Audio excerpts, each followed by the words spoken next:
Hi hello I'm doctor Niloufer అండి. నేను యూట్యూబ్లో హెల్త్ గురించి, లైఫ్ స్టైల్ గురించి అండ్ మోటివేషన్ గురించి చాలా వీడియోస్ చేశాను. ఇంతకుముందు మీరు నా వీడియోస్ చూడకపోతే వెంటనే చూడండి అండ్ లైక్ చేసి ఖచ్చితంగా సబ్స్క్రైబ్ చేసుకోండి. ఇవాళ మన టాపిక్ అయితే మయోసైటిస్ అనే దానిలో ఎలాగా గుర్తించడానికి, ట్రీట్మెంట్ ఇవ్వడానికి ఎలాంటి పద్ధతులు చేస్తే తెలుస్తుంది, కొత్త పద్ధతులు ఏంటి అనే దాని గురించి. మరి మనం టాపిక్ లోకి వెళ్ళిపోదాం. ఈ మయోసైటిస్ అనేది చాలా మందికి ఇదంటే ఏంటో కూడా తెలియదు అనమాట.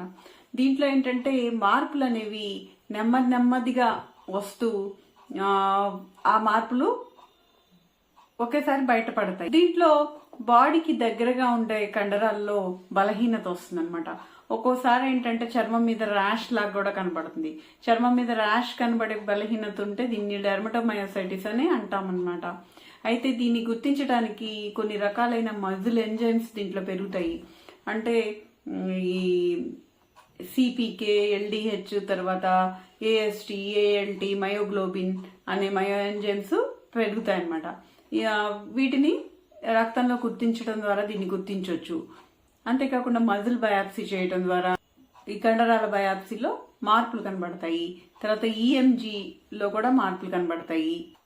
ఇవే కాకుండా ఎంఎస్ఏ, ఎంఏఏ అనే యాంటీబాడీ పరీక్షలు కూడా దీంట్లో చేయొచ్చు. కొన్ని రకాల ఇంటర్ల్యూకిన్స్ అనమాట, ఇంటర్ల్యూకిన్ 6, ఇంటర్ల్యూకిన్ 8, TNF ఆల్ఫా అనే వాటిని కూడా పరీక్ష చేస్తారు. వీటిని ఏంటంటే ఈ వ్యాధికి బయోమార్కర్స్ అంటారు అనమాట. వీటిని గుర్తించడం ద్వారా కూడా ఈ వ్యాధిని గుర్తించు.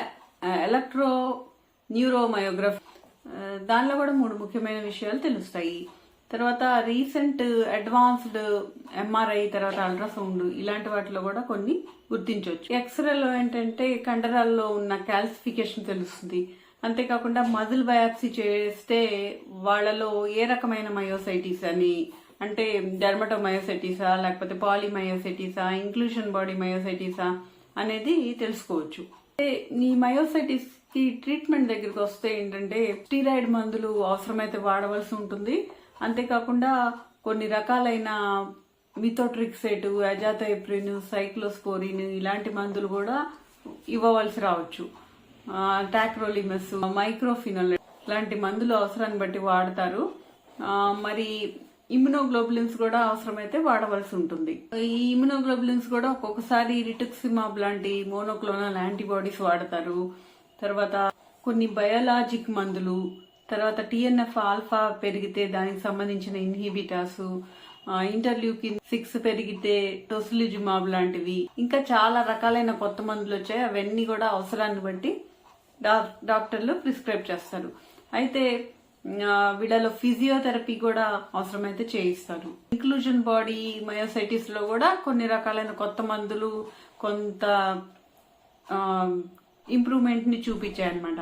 అలాంటివి కూడా వాడటానికి అవకాశం ఉంటుంది. కాబట్టి ఏంటంటే చాలా రకాలైన కొత్త మందులు ఈ వ్యాధిని ట్రీట్ చేయడంలో ఇంకొంచెం ఇంప్రూవ్మెంట్ ని చూపిస్తున్నాయి ప్రజెంట్ పరిస్థితుల్లో. కాబట్టి మయోసైటిస్ ఉన్నవాళ్ళు వాళ్ళకి సంబంధించిన డాక్టర్ని కన్సల్ట్ చేసి ఇవన్నీ ట్రీట్మెంట్స్ తీసుకోవడానికి అవకాశం ఉందన్నమాట. మరి అదండి మయోసైటిస్ లో ఏం కొత్తగా పరిశోధన చేశారు. మరి అదండి మయోసైటిస్ గురించి. మరి మీకు ఈ టాపిక్ నచ్చితే వెంటనే లైక్ చేసి షేర్ చేయండి. ఏమైనా డౌట్స్ ఉంటే కామెంట్ రూపంలో తెలియజేయండి. అండ్ సబ్స్క్రైబ్ చేసుకొని నోటిఫికేషన్ ఆన్ చేసుకుంటే ఇలాంటి మరిన్ని మంచి వీడియోస్ మీరు చూడగలుగుతారు. And thank you for watching. మరొక వీడియోలో మళ్ళీ కలుద్దాం.